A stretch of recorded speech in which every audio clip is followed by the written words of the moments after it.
बिस्मिल्लाहिर्रहमानिर्रहीम। अस्सलाम वालेकुम। कैसे हैं आप लोग सब? उम्मीद करती हूँ सब लोग खैरियत से होंगे, ठीक ठाक होंगे। अल्लाह ताला हम सबको अपने हिफ्ज़ अमान में रखे। आज मैं बना रही हूँ शामी बीफ कबाब की रेसिपी, जो कि बहुत ही आसान सी रेसिपी है और बहुत ही हमारे मज़ेदार कबाब बन के तैयार हुए हैं। रेशेदार और बहुत सॉफ्ट जूसी कबाब बने। अगर आपको हमारी रेसिपी अच्छी लग रही है, कबाब देखने में अच्छे लग रहे हैं, तो इसको एंड तक लाजमी देखिएगा, ताकि आपको स्टेप बाय स्टेप इस रेसिपी की समझ आए कि ये कबाब बने कैसे। चैनल पे अगर आप लोग नए हैं तो लाइक और शेयर सब्सक्राइब लाजमी किया करें। तो चलते हैं रेसिपी की तरफ। सबसे पहले यहाँ पे जो मैंने इंग्रेडिएंट लिए हैं उनको देख लेते हैं। ये साबुत मसाले हैं। इसमें थोड़ा सा हाफ़ टी स्पून मैंने ज़ीरा लिया है, 1 टेबल स्पून मैंने धनिया लिया साबुत। उसके बाद काली मिर्चें और उसके बाद दालचीनी है, तेज़ पत्ता है और थोड़ी सी बड़ी इलायची है, छोटी इलायची है। अच्छा, यहाँ पे मैंने लिया है देसी घी 3 टेबल स्पून। उसके बाद लहसुन अदरक का पेस्ट है और गोश्त है, ये मैंने इसकी बोटी बनवा ली है। और इसको जो ना मैंने सिल्वर जो इसकी स्किन है मैंने अच्छी तरह इसकी साफ़ कर ली है। बिल्कुल साफ़ बोटी है, इसमें कोई छिचड़ा या कोई सिल्वर स्किन कोई इस तरह नहीं है जो हमारा कबाब ख़राब हो। अच्छी तरह मैंने इसको साफ़ कर लिया है और सिरका डाल के मैंने इसको वॉश कर लिया था। उसके बाद प्याज मैंने कट कर लिया है। उसके बाद छोटी लाल मिर्चें मैंने 5 से 6 लिए हैं। दाल मैंने भिगो के रखी थी 1.5 से 2 घंटे के लिए। अच्छा, अब ये जो साबुत मसाले हैं तो इसको मैं एक कपड़े में बांध के पोटली बना लूँगी। अगर डायरेक्ट डाल देंगे तो ये जब हम कबाब हम तैयार करेंगे, जब पीसेंगे, तो ये मसाले अच्छे से पीसेंगे नहीं, तो हमारे मुंह में आएंगे, तो सारे कबाब के हमारे टेस्ट ख़राब करेंगे। तो इसको मैं बांध के साइड पे रख लूँगी। अच्छा, अब यहाँ पे मैंने चूल्हा ऑन कर दिया है और इसमें डाल देंगे देसी घी हम पतीले में।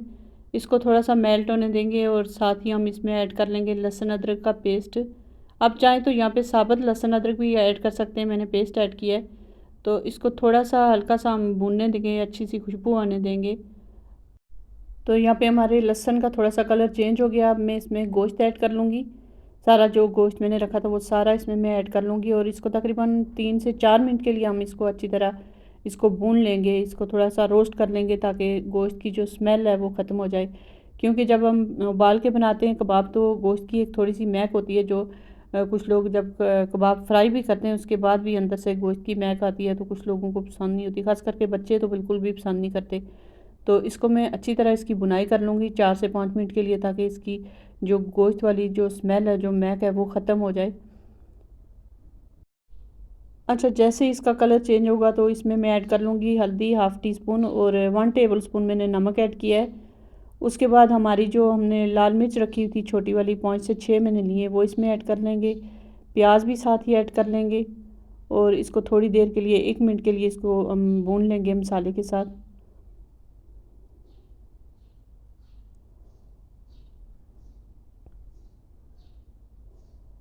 अब मैं इसमें ऐड कर लूँगी दाल। 1 किलो गोश्त है तो आधा किलो मैंने दाल ली है। अच्छा, यहाँ पे अब मैं इसमें पानी ऐड कर लूँगी। दाल हमने भिगो के रखी थी, इस वजह से पानी कम ही ऐड करेंगे, ताकि गोश्त और दाल हमारी एक साथ गल जाए और पानी ज़्यादा ना रहे। इसको मिक्स करूँगी और ढक्कन रख के इसको पकने के लिए रखूँगी 2 से 3 मिनट के लिए। जब उबाल आ जाएगा तो इसकी हम आँच जो है नीचे फ्लेम लो कर देंगे। पोटली भी मैं इसमें ऐड कर लूँगी और इसको थोड़ा सा अंदर डुबो देंगे। तो यहाँ पे हमारा जो कबाब का मसाला था उसको उबाल आ गया। अब मैं इसको मिक्स कर लूँगी, ताकि जो हमारे मसाले की जो पोटली है वो अच्छी तरह इसमें मिक्स हो जाए और फ्लेवर सारे गोश्त में आ जाए। खुशबूदार हमारे कबाब बन के तैयार हो। मिक्स करके इसको ढक्कन रख लूँगी और नीचे इसकी फ्लेम जो है तो मीडियम लो कर लूँगी, ताकि आराम से पकें। तो बीच में मैंने चेक किया है तो अब तकरीबन 80% हमारा जो गोश्त और दाल पक गए। इसको हम चेक कर लेंगे और फिर से ढक्कन रख के मैं इसको पकने के लिए रख लूँगी, ताकि जो पानी हमारा खुश्क हो जाए और कबाब के मसाला तैयार हो जाए। अब यहाँ पे हमारे कबाब का मसाला तैयार हो गया। बोटी भी बिल्कुल नरम हो गई है, गल गई है, तो रिशे इसके खुल गए हैं सारे। तो अब मैं इसको चूल्हा बंद कर दूँगी और थोड़ा ठंडा होने दूँगी, फिर इसको हम मैश करेंगे और अपने कबाब तैयार कर लेंगे। अच्छा, अब इसमें से ये जो मसाले की पोटली थी इसको निकाल के हम ज़ाया कर देंगे, ये अब किसी काम की नहीं है। तो मैशर से अच्छी तरह हम इसको मैश करेंगे, ताकि हमारी जो बोटियाँ हैं सारी इसका रेशे अच्छी से खुल जाए और दाल भी बारीक पिस जाए। तो यहाँ पे मैंने सारा मसाला अच्छी तरह पीस लिया है, मैश हो गया है। आप ये देख सकते हैं कितने अच्छे हमारे रेशे बन के तैयार हुए हैं। यहाँ पे मैं नमक भी इसका टेस्ट कर लूँगी और टेस्ट के हिसाब से नमक भी ऐड कर लूँगी। अब इसमें जाएगी 1 टेबल स्पून मैंने बारीक कटी हुई, इसमें मैंने समझो कुटी हुई इसमें हरी मिर्च ऐड कर रही हूँ और उसके बाद इसमें जाएगी हाफ़ टी स्पून इसमें जाएगी कुटी लाल मिर्च, हाफ़ टी स्पून मैंने नमक लिया, थोड़ा सा कम था। 1 टीस्पून मैंने इसमें ऐड कर ली लाल मिर्च पाउडर, और धनिया और ज़ीरा जो है साबुत मैंने लेके उसको रोस्ट करके पीस लिया था 1-1 टेबल स्पून। उसके बाद मैंने लिया है सब्ज़ धनिया लिया है, उसके बाद उसको बारीक काट लिया पत्ते। 2 से 3 मैंने लेमन जूस यहाँ पे इसमें ऐड कर लिए थे। अच्छा, मसाले को मैंने थोड़ी देर के लिए फ्रिज में रखा था ताकि अच्छे से ठंडा हो जाए और थोड़ा सा ये हमारा इसको कबाब बनाने में आसानी रहे। अब इसको मैं ये सारे मसाले ऐड करके अच्छी तरह मिक्स कर लूँगी। मिक्स करते हुए थोड़ा सा इसको मैं मसल लूँगी, मैश कर लूँगी, ताकि जो बाकी के कुछ बचा कचा जो दाल है, अगर कोई बोटी रह गई है तो अच्छे से मैश हो जाए, हमारे मज़ेदार से कबाब बन के तैयार हों। तो यहाँ पे मैं इसको फिर चेक करके इसको टेस्ट कर लूँगी, अगर मिर्च मसाला कुछ कम लग रहा है तो ऐड कर लूँगी। तो अब यहाँ पे मैं इसके कबाब सारे तैयार कर लूँगी। अच्छा, आप हाथों से भी कबाब तैयार कर सकते हैं, अगर आप हाथों से नहीं करना चाहते हैं, अगर कोई ढक्कन है आपके पास उसमें प्लास्टिक का कागज़ रख के, तो उसके साथ भी आप तैयार कर सकते हैं, कोई मसला नहीं है। जिस तरह आप शेप चाहते हैं आप वैसे ही बना लें। तो यहाँ पे आप देख सकते हैं हमारे कितने अच्छे कबाब बन के तैयार हो रहे हैं। बोटी की वजह से इसका जो रेशा है तो वो अच्छा बना है। अगर आप कीमा लेंगे कि कीमे के इस तरह इतने अच्छे रेशेदार कबाब हमारे नहीं तैयार होंगे। तो यहाँ पे सारे कबाब मैं इस तरह तैयार कर लूँगी।